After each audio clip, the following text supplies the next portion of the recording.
It is 12:30 already. Let's get started. Thank you. All right, hello and welcome everybody to our TMAC meeting for May. We'll start with introductions. I'm Jeff McLaughlin, a member of TMAC. I'm going to go around the table this way. Loan Golding Development Services Parking. That's Provo City. Johnson, Engineering Admin Assistant. This is Andy, Public Works.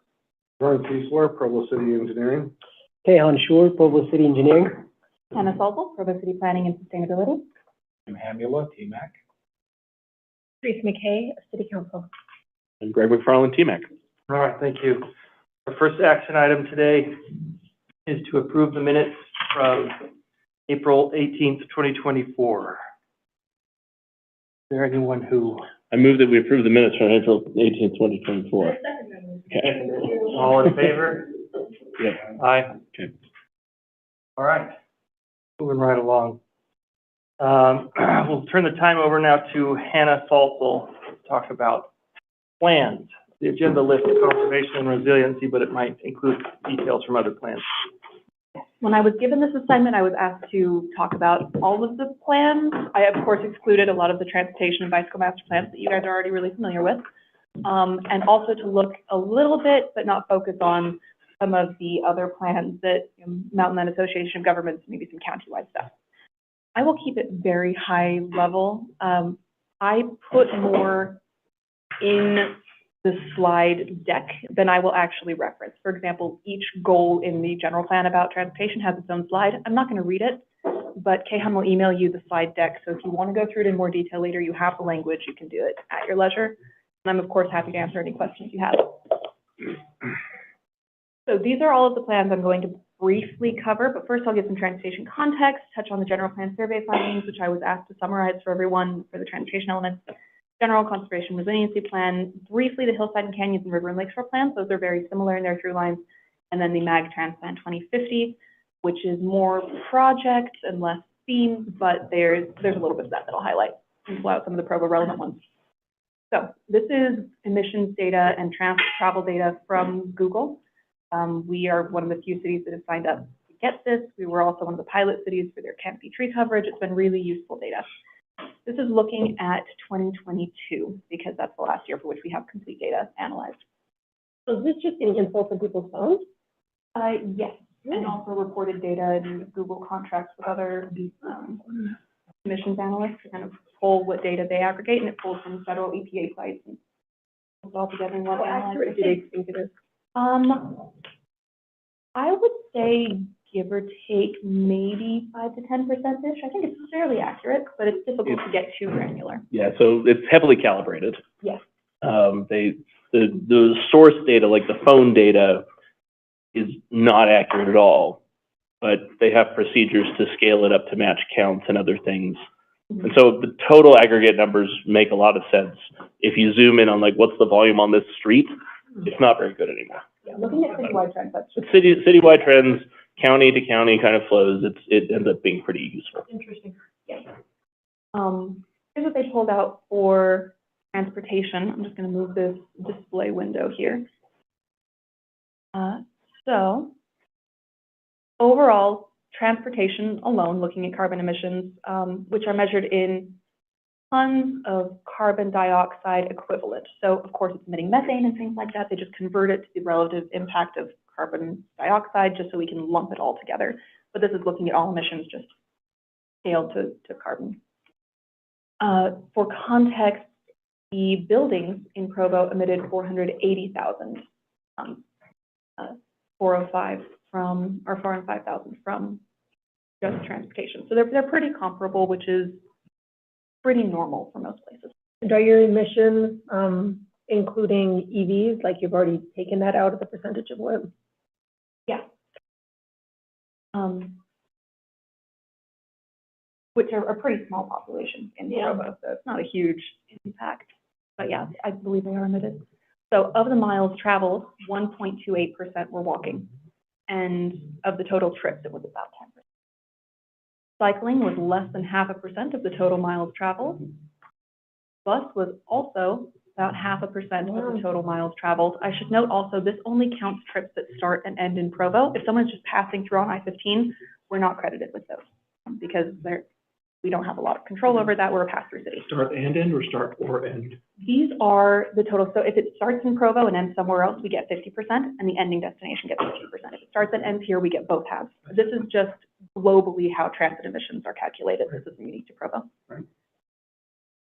Rail is 2.06 of the total miles traveled, which is more than I thought it was going to be. And automobile was the other almost 96% of the total miles traveled. So that is a reality. It's something we need to make sure we're planning for, especially as our population is supposed to grow by another 30% in the next 20, 25 years. We need to make sure that we are spreading the load across different modes, because right now, if we were to scale up as we are, we're overtaxing our road systems with automobiles. That puts more congestion on. Not only just looking at carbon emissions, you just want to make sure you have a diverse portfolio so you're not overtaxing any one resource, right? Right now, we can't scale up without overtaxing our road network resource for cars.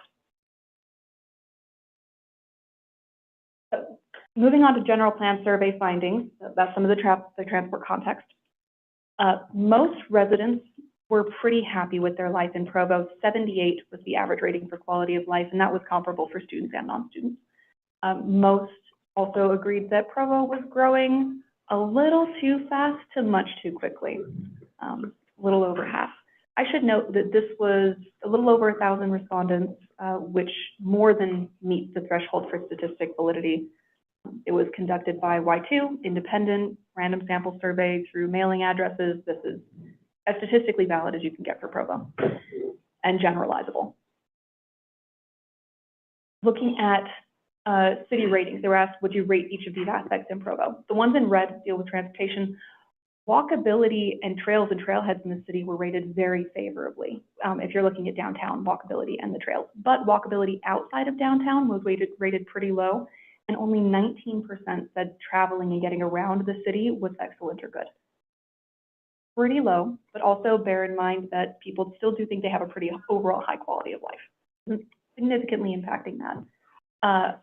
Also, in my discussions with Provo residents, any perception of congestion means to them that the road is too full, even though that might mean the road is right-sized.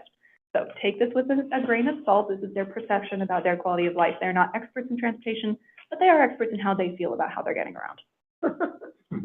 Oh, good way to put it. And everyone has feelings. Right.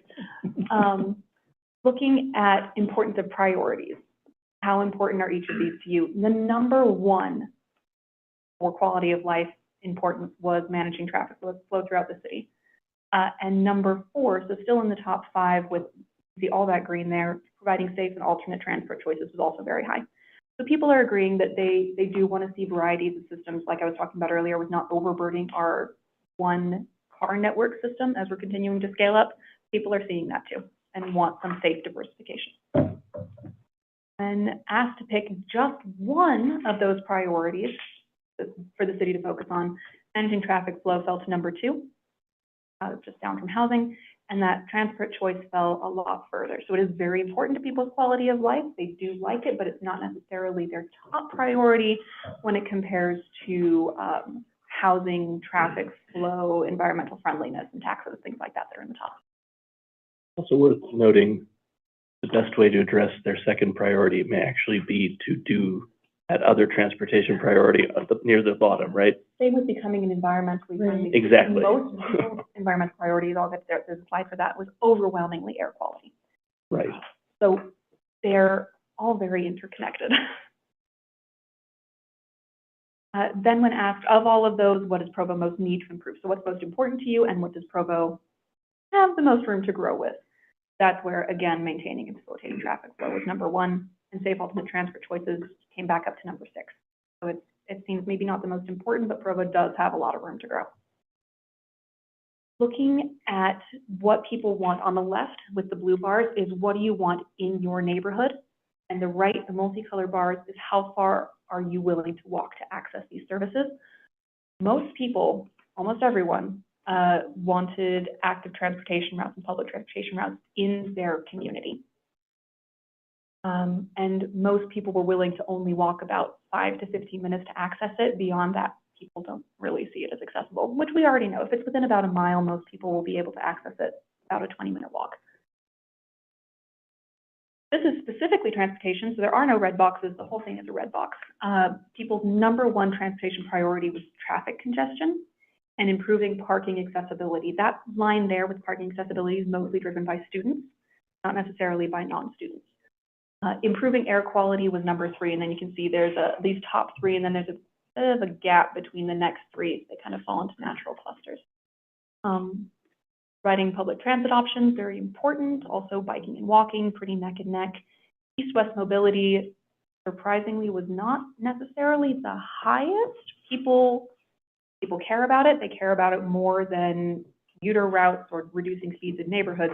But I think it doesn't necessarily affect everyone's quality of life. But of course, it does affect improving air quality. So again, all of these are interconnected. You kind of have to read in the nuance. This is one of the last slides on this. I'm wrapping up the survey findings, but breaking down those priority by student and non-student, apart from parking accessibility and reducing traffic congestion, both of which were perceived as bigger problems by students, the results are otherwise pretty common.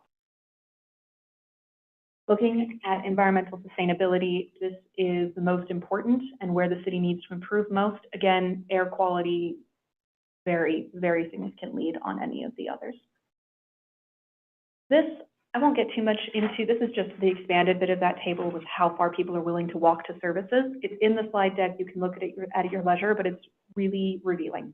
And if anyone is interested, I have the data to be able to break out responses by council district or by group. So you can say, District 1 wants this, District 2 wants this instead. If there's ever questions like that, let me know. It's too big a data set to share and try to analyze, but I'm happy to dive into it. Okay, moving on to the general plan.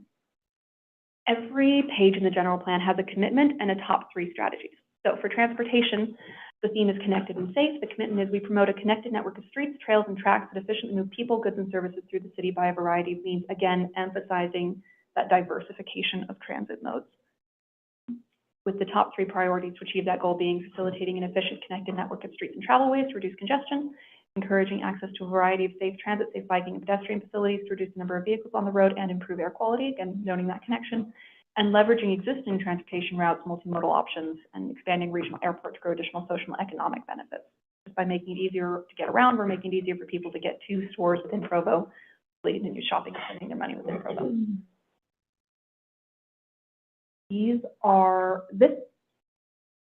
Try not to read my whole slide, but I kind of had to with this plan as I'm pulling out more of the exact through lines. I thought this line summed it up really well. Although for the foreseeable future, automobiles will likely continue to be the primary mode of transportation, the city should seek innovative solutions to encourage a smooth transition toward greater independence, minimize pollution, safety risks, and costs.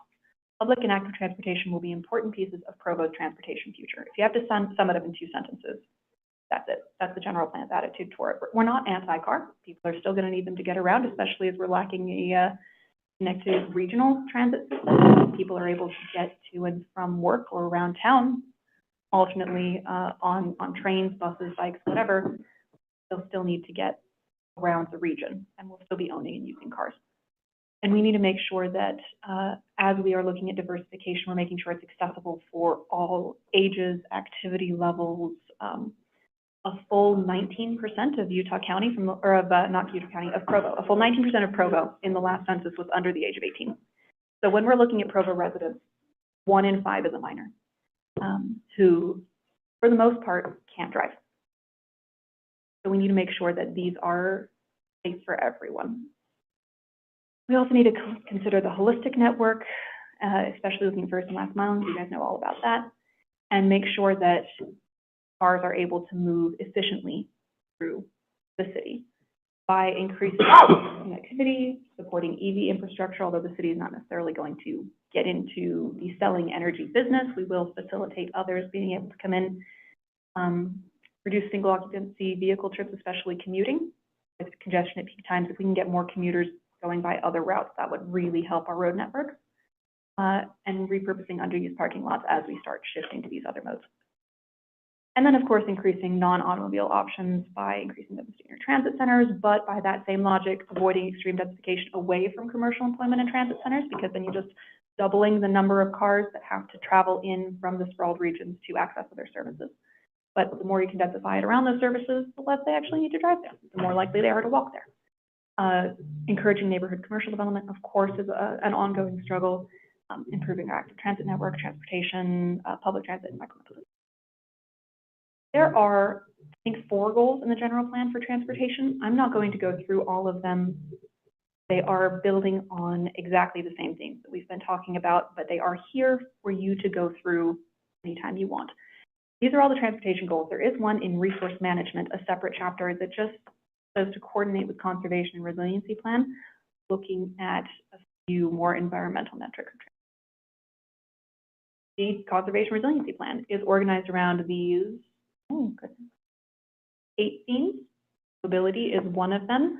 Carbon emissions is another. So as we're looking at mobility, we pulled out the carbon emissions from mobility, and the carbon emissions remainder does not include mobility. It's looking more at buildings and those sorts of things.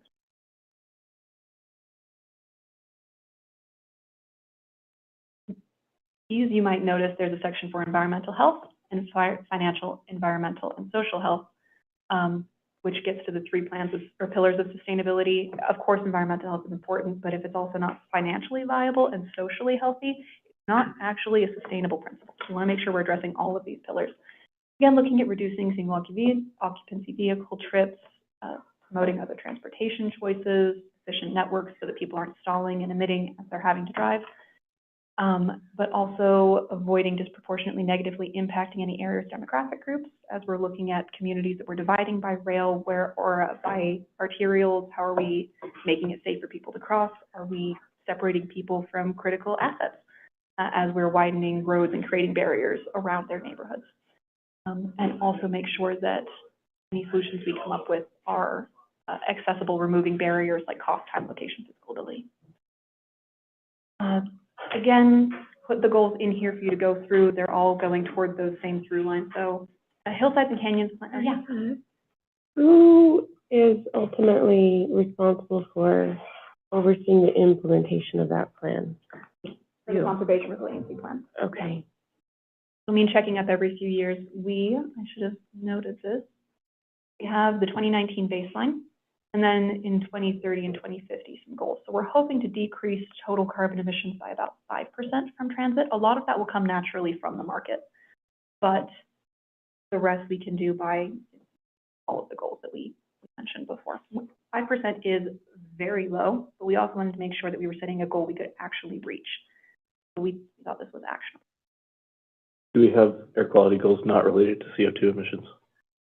Yes, there is an air quality section on its own. Okay, separate from. Air quality is difficult because as you're looking at just measurements of air Right. quality, it's very impacted by other regional factors, and very little that we can do in Provo will significantly move the dial, because we could do everything right in Provo, but one wildfire in California is going to screw up all of our readings. No, this So- is true. I guess what I'm thinking more is there's an increasing body of research that shows that like EVs reduce carbon emissions, but they actually may create more other That kinds is- of vehicle emissions. Yes, from Like brake brake pads dust like and that, rubber, they're and high- so- they're heavier. That's So, right. Yeah, So- that's true. I'm curious, are we, you know, if we do have, I realize that dust and ash from wildfires are things that Provo cannot control.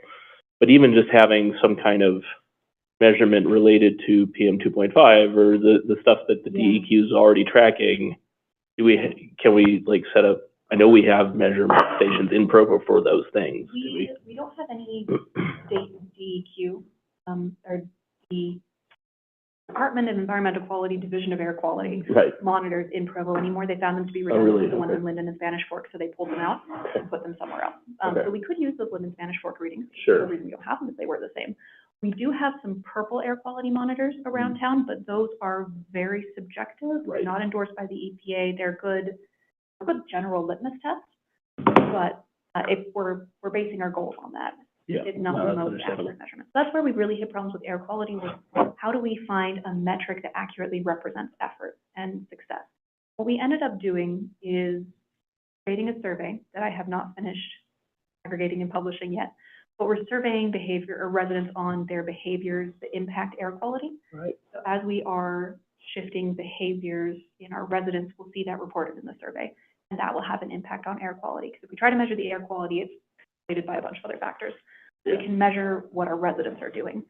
I guess that was suggested by the head of the DAQ. Yeah, and then I guess related to that, like air quality, because we can't exclude Orem's air from our air, right? Like we can set a bunch of targets, but if the entire valley is not in line with those targets or policies, it won't affect, like Provo could be doing the best things it can in this regard. And if Orem and Pleasant Grove remain obstinate or whatever, we still have to breathe their air, so. Right, and so that's why we kind of went with measuring what Provo residents are doing. Because what can Provo do? We can educate and give our residents tools to make better choices. So let's measure how well they're doing that, because that's where we're going to be putting our effort in. So it's a weird way to measure it, but the DAQ is excited to see someone do it. They've been wanting to do it for a while. Yeah. Is the 5% decrease goal, does that take into account the fact that it will actually increase with a greater population, or is that, with that increase, you're still hoping to? That's part of why that 5% is so low. If our population weren't increasing, we could probably do a greater percent. But as we're getting more people and more cars on the road, they're going to be upping it while we're trying to get it down, and 5% seems like a good. So it'll actually be more like a 15%. Per person, yeah. But then it will be. Yeah, we didn't break this out. Oh, we did actually. This one is broken out per capita. Some aren't, but this one is broken down per capita. So yeah, I guess it is accommodating that is 5% per capita. So I am familiar with watching our city engineers implement various aspects of the transportation master plan. I'm trying to understand better, Hannah, I know you do an excellent job. What are your key strategies you're using to see this plan implemented? I know there's many things, but in addition to these baseline goals, there's a lot of other information I'm learning about in this plan. What are your strategies for helping Provo move forward on those goals? These actually, the first goal here is just to get more data. At the time this was published, we had just barely gotten Google's data. I wrote it without Google's data. We'd been asking them for them, but they didn't know when it was going to come out, and it came out like a month before we finished the plan, so kind of added in. We need to get more information. A lot of it is going to be partnering with you guys and groups like you guys to get this done. For example, goal 2, implement travel demand management strategies. As parking becomes more managed, that might make other modes of transportation more viable or appealing, and driving slightly less convenient and operating on that margin of convenience. So things like looking at Utah travel-wise or considering parking management districts, those sorts of things will help shift away from cars. Or maximizing access to different transportation options. It's going to be collaborating with UTA. A lot of transportation, you guys I'm sure know, is very regional. There's only so much we can do within Provo. Others, like the carbon emissions, I'm working with a group that does a free carbon analysis of cities. So we'll be able to, and we'll focus more on capital city buildings, functions, things like that, rather than a citywide target, to do a carbon analysis and recommendations of where we can cut it. It's free. They take their payment from the cost savings. Like as we switch to LEDs, for example, we're going to spend less on utilities, and then their payment comes from that drop in utilities for certain contracted time. There are some really creative ways to work with this. Water, our goal is our aquifer recharge. Just continuing to work with aquifer recharge, but also reducing waste, kind of a three-pronged strategy of recharging our aquifers and making sure we have good source management, making sure people are not wasting what we do have, and then reusing what we are using as efficiently as possible. And our water use keeps going down even though our population's increasing. Yeah, we are down. The state has their water goals and then their ambitious water goals for 2030. Even back in 2019, we were below the ambitious 2030. We are like awesome. Provo's doing great. It seems higher than others because we measure our water depletion versus diversion differently. That's another conversation. But we're actually doing really well regionally. Along with some of these things you've talked about, and I know you know this because it's been hinted at in a few places, but 10% walk trip share is incredible. Like that's a very high number for an American city. Yeah. And it happens because we have a very concentrated place where we have a lot of people who live very close to the things that they're trying to get to. And I think it highlights the idea that a lot of these air quality, mobility, traffic congestion goals, mode shift goals are actually land use planning challenges, right? Absolutely. Like how do we get homes and businesses and things like that close to each other? If we can do that in the way that we have already in one quadrant of our city, we accomplish all the other goals. Yes, absolutely. And as you're looking purely at benefits of vehicle mile travel reduction and density, you can get almost all of the benefits of vehicle miles traveled from density in about 10 to 12 units per acre. Beyond that, you of course get marginally more benefits, but capture 90% of the benefits, about 10 units per acre. It doesn't have to be extremely dense to start seeing benefits from this. But of course, as we're building out, as we're densifying our urban core and we're densifying station areas, working with these station area plans, hopefully that will have an even bigger impact. Looking just at the numbers, an average American household could switch all of their lights to LEDs and save X amount of emissions in a year. Yep, yep. And looking just at emissions, you'll save a certain percent or a certain amount of CO2e, those carbon emissions equivalents. You can save the exact same amount by just not driving for 1 week. If you live in a walkable area for 1 week, you're going to save as much as swapping out your LEDs in your whole house for a year. As we're looking at how to improve air quality, how to improve public health, strategic density around transit is honestly the way to do it. And this is not to do with transportation, but there are so many times developers and then they go back. I would say 75% of the time. So what measures are being taken for that? We are being, in the development services and planning side, a lot more strict about development agreements. If you're promising something conditional with your approval, we need that in writing. It needs to be a contract rather than just taking your word for it. And doing this from a perspective of seeing it happen over and over and over again. I can point out Mill Creek, I can point out, what's it called now, where. The mix.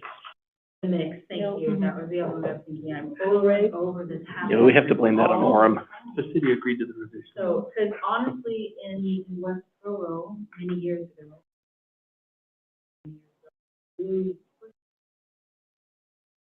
community out there that would actually do a lot of conservation in it. But one, it's not something the council wanted to push, which I understand, may or may not fit with our goals.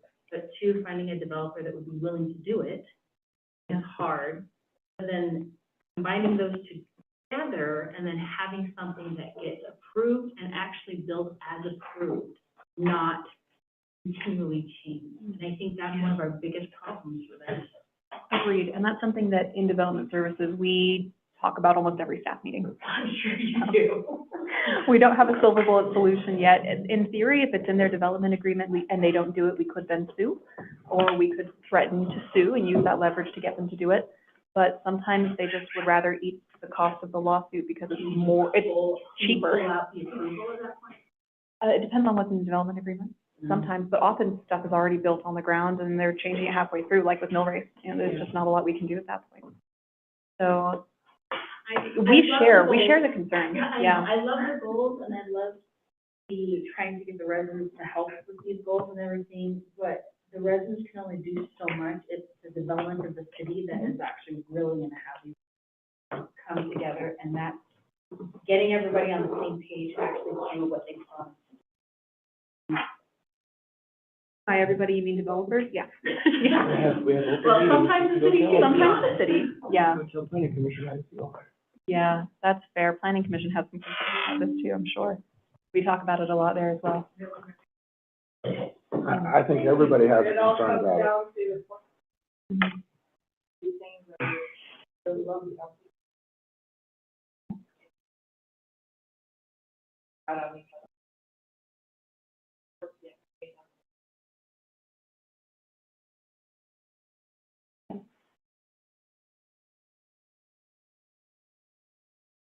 Moving on from conservation resiliency plan, the hillside and canyons plan, which covers this area in gray, you can kind of see going along Foothills Drive, 1450 East, Seven Peaks, Lake Canyon, and up into Foothills. If you are familiar with the Provo Trails plan, it more or less aligns with that. That was an excellent planning document. We used it as the foundation for a lot of the connectivity here. General through lines are addressing connectivity and access to the trails internally by connecting the trails to each other, like with Bonneville Shoreline, but also connecting the trails to other active transit routes and creating more access points around the city and extending active transit routes up to these trailhead sites so that people can bike or walk. But we also need more parking up there because lot of people do drive, and a lot of people drive from outside of Provo to visit our foothills and canyons, which is great. We love that. They need to be able to park their cars. We're seeing over parking at a lot of trailheads heading down the street. There are some social trails that we've had some problems with. These are ones that are not formally map trails, but enough people have walked it that people think it's a trail. Many of those are in sensitive watershed, landslide habitat areas. We do have some sensitive habitat areas, for example, for bighorn sheep around here. We can block some of those off by, creating barriers, planting more brush and trees to let at the entrances kind of hide the path while it heals over. But there are some that might just be worth formalizing that are in some areas. It's an expression of what users want, right, if they're going there. So we can also reduce conflicts. We have a lot of conflicts on our trails with e-bikes. Like a lot of people are taking e-bikes on mountain biking areas, but they're faster and heavier, and in a collision, e-bike wins every time. They're pretty unsafe. Also, ATVs, horses, off-leash dogs in watershed areas with these social trails. There are some conflicts of priorities. One way to address that is just to formalize a place. This is an equestrian trail, or we're going to have an actual formal mountain biking park and give those mountain bikes a place to be so that they're not on the trails with everyone else necessarily. A lot of that will require educational signage at the trailhead, but also publishing that information so people can access it and then decide which trail to choose. A lot of this is parks, but it deals with some of the connectivity, or is useful for you to know. Other big theme, or the last really big theme, is safety, making sure emergency medical services can access trails as needed, and then clearing brush along the side of the Bonneville Shoreline Trail for 20 feet to create a 20-foot fire break. We're less concerned about wildfires spreading across the mountain and down in the city. That's pretty rare. We're really worried about something starting in the city and racing up the mountain where it can then just catch the updraft and dry fuels and spread regionally. So it's partly for our safety, more for everyone else's safety. And then, of course, avoiding putting critically sensitive infrastructure in seismic areas. We'd hate to have a really key transit road to get to water tanks across a fault line that is turned to rubble in the event of an earthquake, and then we can't access that water valve to shut things off. That leads to then flooding as a result of the earthquakes. So as we're looking at roads and more permanent infrastructure in the foothills, we need to be really careful around these fault lines, which are all of the fault lines are really thoroughly mapped with some hazard zones in the hillsides and canyons plan, and of course, the engineering team has all that info as well.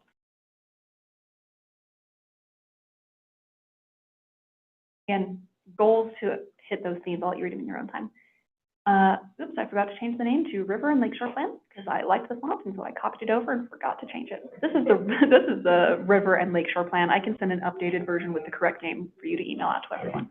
The Provo Trail Plan has the same sorts of themes of connecting access, just like the Hillsides and Canyons Plan, except that as we're talking about trails, it's really just the one trail. It's really just the parks have done a great job making it more accessible and safe for all users, so they're finishing that up. We're also working on orienting future development towards the lake and the river to, instead of have this river run behind a building where no one's going to see it, make it a feature of the development along the shores, with a green belt of park space along the sides of the river, and maybe looking at even a blue trail belt on the river as we expand kayak access, things like that. Of course, not right now with how the water is being diverted with the River Delta project, but as the water levels increase, that could become an active water transit way where people could, park at the top of the river, take their kayak down, drive back up just like you tube in the northern part. So that could add some other transit if people are connecting. The ideal would be some sort of river walk development. We don't have the funds to incentivize anything like that. There are no ideal candidate places yet on the river. Well, yeah, but that would be the ideal in the future if everything works out. MAG-Trans plan, how much time do I have? I'll keep this very, very brief. Yeah. Yeah. This is from Mountainland Association of Governments. They're the metropolitan planning organization for Utah County. This goes out to 2050, but it was adopted in 2030. Is addressing $30 billion in projects they have currently planned, and about 2/3 of that funding is already secured. Goal 1, enhance roadway grid network, which looks huge, but then as you zoom into Provo, it's actually not that big. Most of it is for rural areas. Not that big of a shift. Expand freeway, expressway, and arterials. Here's everything we expect in Provo. You can look at that one later. And then these arterials being expanded or built in Provo. A robust regional transit system, looking at double tracking front runner, expanding BRT, UBX to the airport. And then the final goal is connected active transportation system. These are the bike lanes mostly being built in the phase 1, which is through 32, and phase 2, which is 2033 through. Coming in the next 20 years, we'll see a lot more connectivity among our network. They are text light in their documents, so this like forward goal is really the bulk of it, the rest of the maps. That is everything that I had covered. I know there's a lot in here that I didn't talk about with the goals, but you're welcome to go back and read them. And I'm happy to answer questions another time, or if you want to give me a call. Any other questions on this before we wrap up? It's better to lose some time. Which one? I guess, most of them. Because they have to be, most plans have to be updated. General plan is generally every 15 to 20 years, and we just did ours in 2023, so not for a while. Conservation resiliency plan, this is the first one we've done. So 2030 and 2050 are those benchmarks. We'll probably be reevaluating a little before then. Besides Canyons, River, and Lakeshore, it's probably about a 10 to 20. It kind of depends on how things are growing. We'll need to watch that. MAG Trans plan is actually updated every 4 years. Adopted it last year, so we got 3 more years. Yeah. Essentially, they start planning next plan and collecting data for the next plan right after the first one's adopted. Yeah. There's currently an amendment going through that's in public hearing process with constantly in the works. All right, thank you, Hannah. Thank you. Let's move on, get some time to Charles Allen. All right. I'll introduce Charles. Charles is with Parametrics, private engineering consulting firm. Incidentally, that's where I came from for the last 18 years before coming here. Charles and I were colleagues for many years. He is under contract right now assisting the Mountainland Association of Governments in their Safe Streets for All safety action plan for 3 counties, and that is Utah County, Wasatch County, and Summit County. What he's going to present to us today is a little bit on Utah County, zeroing in on the Provo-Orem area, and then the Provo area specifically. Charles? Thank you, Kehan, for getting me set up. Thank you for the introduction. So the genesis for this study came from the infrastructure law that was passed back in 2021. It set up several grant programs. One of them is called the Safe Streets for All grant program, and it provides $5 billion over 5 years to this grant program and lets communities get grants for 2 types of activities: planning grants and implementation grants. So these are the 2 types. The first year of the program, all the areas colored in blue received a planning grant, and it was very successful that first year for everybody to get started with their safety planning, including Mountainland Association of Governments, which received grants to do a safety action plan. This plan covers 3 counties in MAG's planning area: Utah, Wasatch, and Summit County. So it's a very large plan where we're looking at very diverse sets of areas: urban, rural, mountainous, in the valley. MAG got the grant and started work last year, and we're leading the project. So we're looking at all these areas to conduct what's called the safety action plan. So what is a safety action plan? Well, before we get to that, we need to talk a little bit about the backdrop of the philosophies behind these recent safety planning efforts. And the first is the safe system approach. So US DOT has been promoting the safe system approach, which is a change in the way we've done safety planning in the past, which is tended to be more reactive to crash patterns and focusing more on a proactive approach where we recognize important principles, which are ringed around this graphic. So if you can read that small text around the perimeter of the graphic, it talks about some of the principles behind the safe system approach. And then in the center is some of the ways that, or the objectives that we treat those principles. So I'll mention a couple. Safety is proactive, we already talked about that. Redundancy is crucial. So we recognize that our system, in order to be safe, we need redundancy to prevent fatal and serious injury crashes. We recognize humans make mistakes and that we're vulnerable, especially when we're not within a vehicle. We're much more prone to serious injury and and fatalities. And so we need many efforts combined together to achieve a safe system. And that's where we get to the elements in the middle, where in order to achieve that, it takes a lot of different avenues of emphasis. We have to have safer vehicles. We have to focus on promoting safer speeds on our roads. We need to have roads that are engineered for more safety, so it's safe roads. And we need to improve post-crash care and also just ensure all the users of the roadway act in a safe manner. So, Oh, sorry, can you restart sharing? Looks like the sharing has been paused. sharing's been paused. Let's restart. Okay, it's far enough away that I'm not going to press the right one. Green button? And then, That's good, yes. That works. perfect, thank you. Excellent. All right, everybody online, you have 3 seconds to look at this graphic, and I'm moving on. Pause YouTube. The two people that are on there. Okay, advanced slide. Here we go. The second element we need to consider is FHWA, that's Federal Highway Administration's set of proven safety countermeasures. So they've spent a lot of time looking through before and after studies and identifying what are some of the countermeasures that show an actual reduction in crashes. This is just a partial list, but these safety action plans focus on identifying where the proven safety countermeasures are most effective and can benefit our communities.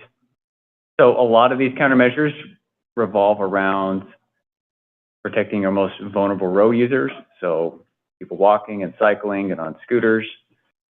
So you see a lot of, does it need to be shared again? Okay, good stuff.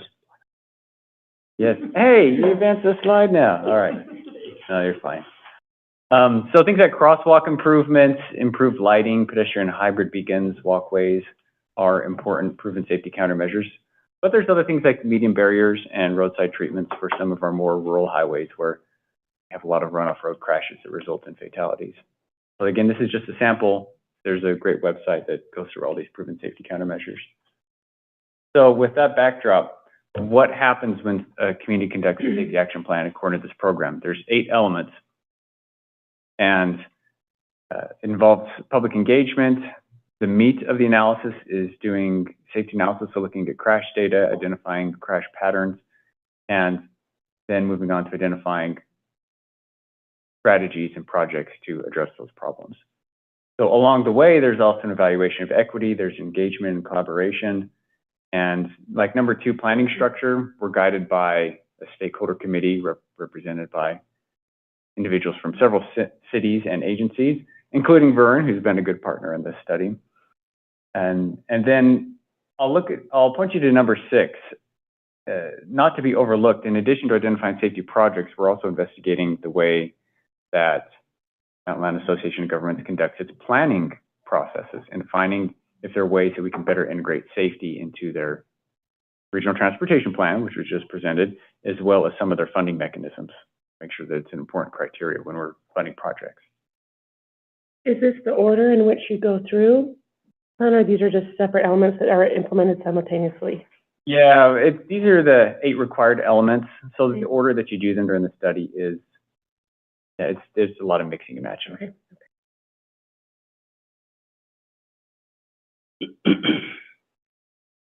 All right. This plan is really 2 separate plans. We have one for Utah County and then a separate plan being conducted in tandem for Summit and Wasatch counties. But the analysis processes are very similar for both.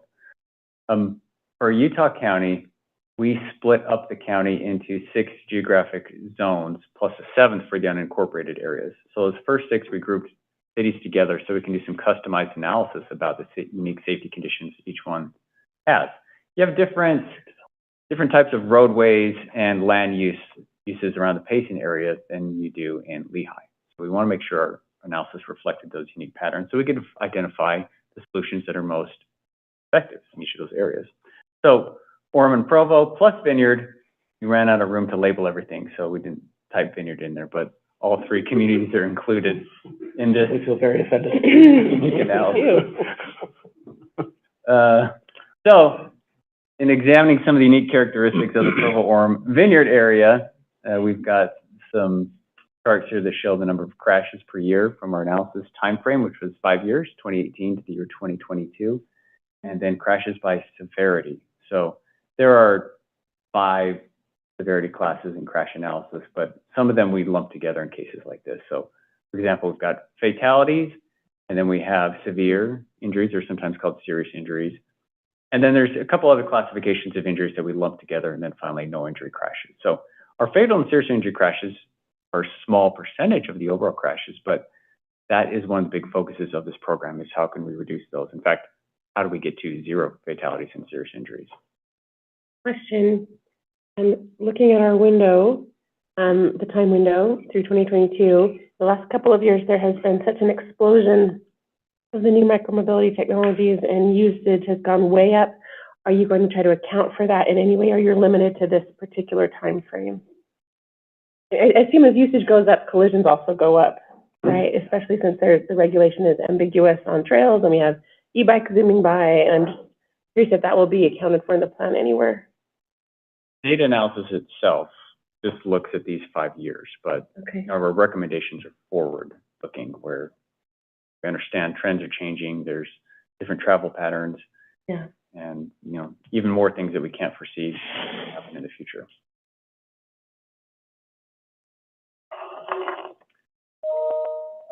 Talked about these vulnerable road user collisions quite a bit. That's a major focus.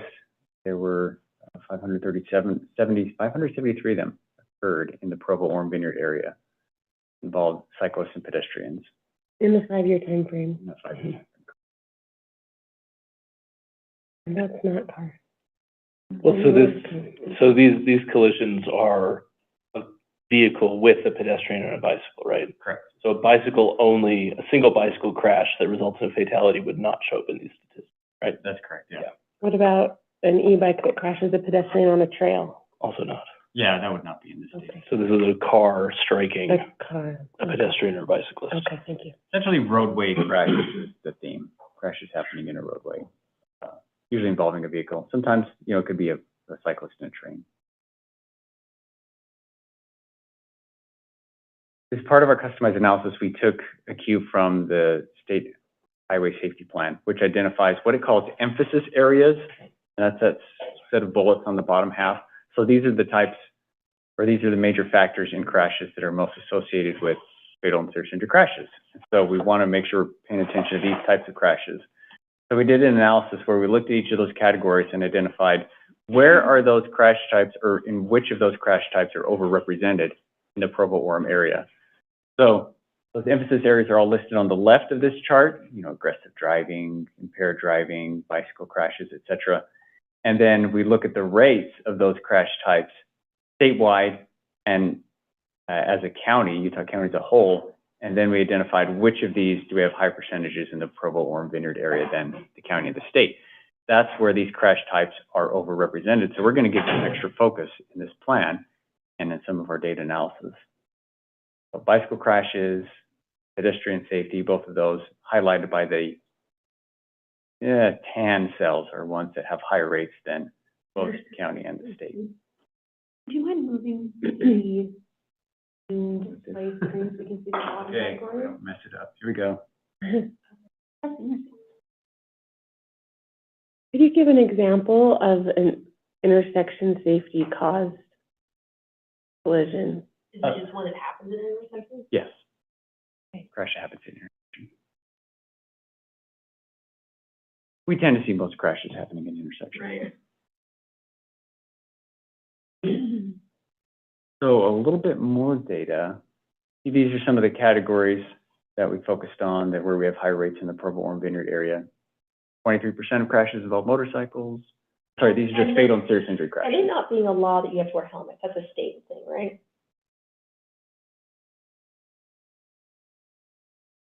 20% of the fatal and serious injuries involve pedestrians, 10% involve distracted driving, 7% involve aggressive driving. Come on. So where does this lead? We did additional analysis to identify what are the hotspot areas in the Provo Orem Vineyard area. So Freeway access, freeway access, freeway access. and we actually pulled out the I-50 crashes from this data set. because otherwise it would just overshadow everything else. Okay. We took them out, and you do see the major roads show up. That's where there's more traffic, so there's more likelihood of collisions occurring. And so the busiest intersections tend to light up on maps like these. We also did analysis where we looked, okay, where are the hotspots for bicycle and pedestrian crashes? Where are the hotspots for fatal and serious injury crashes? So very robust data analysis that was rolled together to drive towards conclusions, which I'll start moving towards in the presentation. Another key element of the study is finding the high injury network. So these 10% of roads, this is 10% of the roads in the network in which 2/3 of fatal and serious injury crashes occur. 2/3 of the crashes where people are seriously hurt and die all occur on the same 10% of roads. I'm trying to, what's the top right curvy thing? Oh, yeah, that's So I can like reference where we're at. Yeah. Is that quail? Keep Peak Road, yeah. So that's put up, and it's actually, we have an agreement with Utah County to maintain that. Yeah, Utah County is supposed to maintain that road. And that's a lot of accidents happen there. Yeah, what we're getting is people that, run off the road there. They're single vehicle accidents that come off the steepness of the slope up to the peaks. That's unexpected. There are surprises when you look at the data. So rolling this all together, we took those hotspots and the high injury network and looked closely at the data at each one of them to determine what can we do about it. And so it resulted in this large set of potential countermeasure strategies that communities can implement to reduce fatal and serious injury crashes. So is this info you're giving to the cities, you're not giving them any money with it, but you're giving them the data saying, to do this? Right, yeah. We're providing these locations for you, giving you suggested countermeasures, and then cities can. You're saving us on the work and the study. Well, we have our own safety action plan. that We looks do. very We're similar to this. Yeah, we're the first one in the state All the of red, Utah to adopt the one. same as our red. What we can do with this is we can apply for Safe Streets for All implementation grants. Now, with that being said, we've already applied twice, unsuccessful, and then the final, which Charles and I were on, basically we're too safe. Yep. Just leave it at that. I won't say anything negative about FHWA. Well, it's wonderful that we are safe. I mean, Does MAG get any implementation? Can MAG do implementation on regional stuff? They're gonna leave it up to the city, I think their policy is. They got the planning grant to do this, it's 1.2 million for all three. Our strategy is that we are going, in the last year of this program, we are going to apply for planning grant to update our safety action plan. Because we didn't use this funds to do our safety action plan back in 2022. So we're still eligible to go ahead and apply for that money. So we'll apply for money and then focus only in on Provo. I have a question, maybe thought about that. Maybe the things that we're applying for are not what we're looking for. And so maybe if we focused on a teen driving campaign, knowing that 20% of our demographic falls into this age group, that maybe that would shine as something unique, because I would dare say that's higher than most places in the United States. Very well Is it could possible be. to like try and get money for something like that, that educates this age group or addresses Kempsey Drive and Lakeview Parkway, or wherever you would, Lakeshore Drive, or somewhere that you would see a lot of these that would attack one of those hotspots? Yeah, there are demonstration grants that we can apply for. So there's three types of grants: the planning grant, the demonstration grant, and the implementation grant. And demonstration is for education projects? It More can be. research, temporary projects. Well, for Because demonstration. I'm not saying just education, I'm Right. saying that we can make improvements on those roads that are most highly traveled by that demographic, and maybe that would be different enough than the other projects. What they have liked is more of a corridor or system-wide approach as opposed to a spot. They will fund education campaigns if they're like a pilot program in one area that you test out or doing a larger deployment. So if a community wants to do a teen driving education program or one or two schools, to give them some data before trying to do something district-wide, they could do that with these funds. And Charles, what is it, 26% of all collisions in Utah County involve a teenage driver, right? I don't remember the exact number. That's what I saw on the website. So that's what I saw at the open house when we went to Okay. Salzl. Well, it's pretty common. You know, we talk about these 6 areas, just about all of them have teen driving as a major issue. In fact, How does that compare to other cities? Is that I just don't know. I haven't looked at any others, but yeah. I imagine it's pretty high. I was at a school board meeting last night and can't do the indoor construction till 2029 Because of the asbestos? because of the asbestos and unreinforced masonry and sinkholes and multiple things. Like, that's gonna be, and very minimal parking through 2029. Well, so much for that 1-year promise of this year, right? We can talk later. We're near the end of our study. We're looking to get these plans adopted at MPO board meeting, the MPO board meeting in August. So we're working on some final materials, after which this plan is adopted, and every city within MAG's area is eligible to pursue these Safe Streets for All implementation grant funds. You can apply for more planning grant funds, whether your plan's adopted or not. But implementation is only after you have adopted safety action plan, which Provo has its own plan, so it's immediately eligible. But the other communities will become eligible when this is adopted. So we become eligible to different funding than we've ever been eligible before? Well, we've already got a safety action plan. Yeah. So we're already been eligible. we're already eligible to be denied. Gotcha. I just like this is like a different. That's a good attitude. Apply for the holographic ones that were raised, that aren't raised. Yeah. Those are cool. Those, I guess. Those are cool. A lot of these materials are up on our project website, mountainlandsafestreets.org.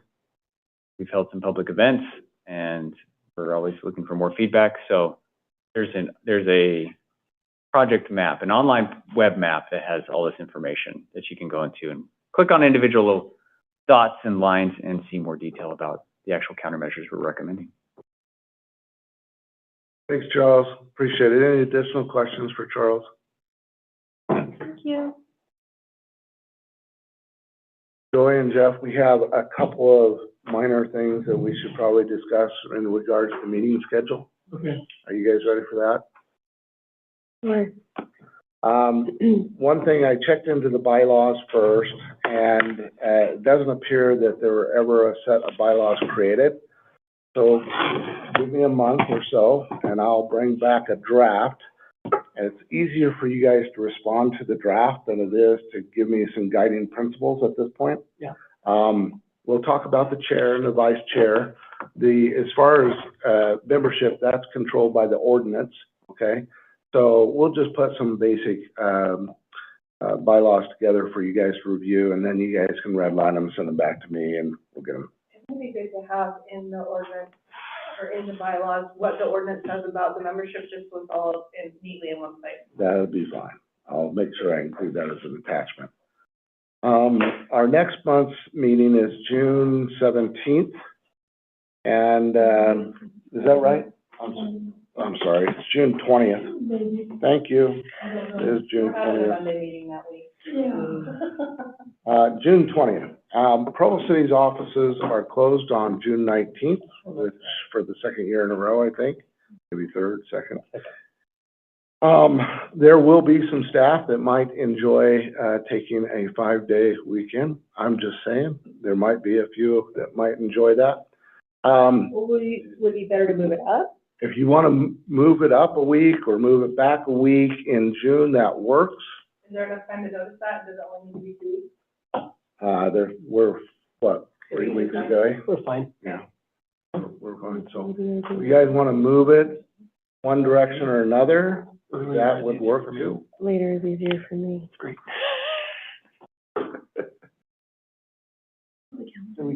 I will, Any ideas on the June meeting, or keep it the way it is, and we'll make sure staff's here to support you? The week before is easier for me, the week after is easier. you know, want to vote. I won't be here on the 13th. I can't do that day. We can look at Okay. the ball. Right, we keep on the same day. Work for you both ways, I won't or we be here can that keep it week. right where it's at. It's up to you guys.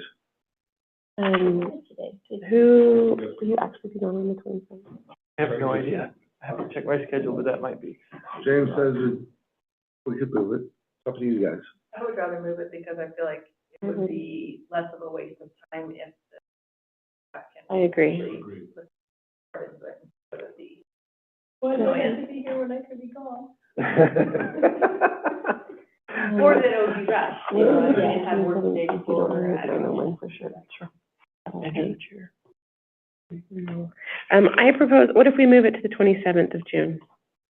27th, Because I can actually be here then. you? I don't know whether I'll be going to Wisconsin.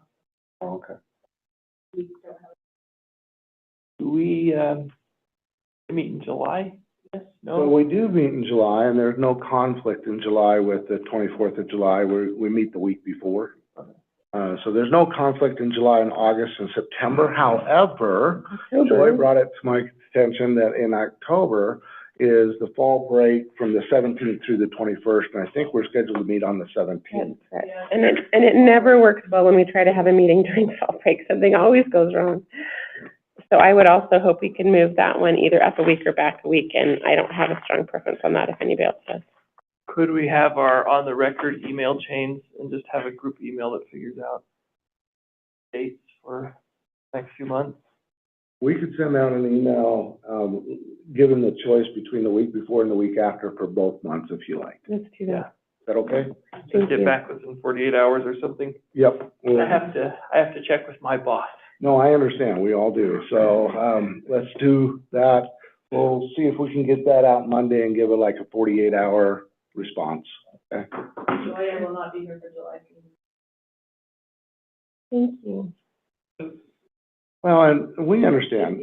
Sometimes there's cancellations. I know Summer's MAG, for instance, their regional planning group, they're not meeting in June or July. The city council sometimes only meets once a month instead of twice a month, but then they have a million other meetings that they attend. So we certainly understand everybody's time. We want to be sensitive to it. Thank you.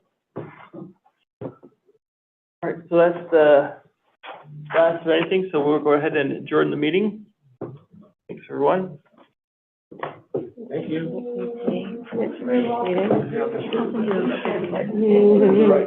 Guys, I actually had a little speech.